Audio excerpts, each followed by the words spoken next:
仲唔係我去過最狂嘅最黐線嘅按摩店？即刻去睇下全世界第一間最嘈嘅按摩店係咩體驗啦！成間鋪有3層樓高，入面好 colourful， 好有狐味嘅感覺，個 vibe 好正，所有員工都超高能量同好熱情。我問過老闆，原來係日本人，所以佢哋會用日文歡迎光臨。樓下洗完腳之後，就上去開始準備4手按摩，會同時按腳加肩頸嘅位置。半個鐘之後，幫我哋按緊腳嘅按摩師突然行開咗，原來係去咗變裝準備開始 party 啦！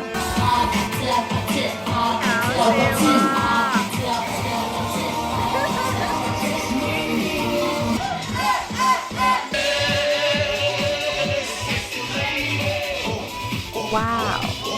睇到呢度留言話我知，你又會唔會想試下呢個另類嘅按摩體驗呢？按完記得嘆埋杯雪糕先走啊！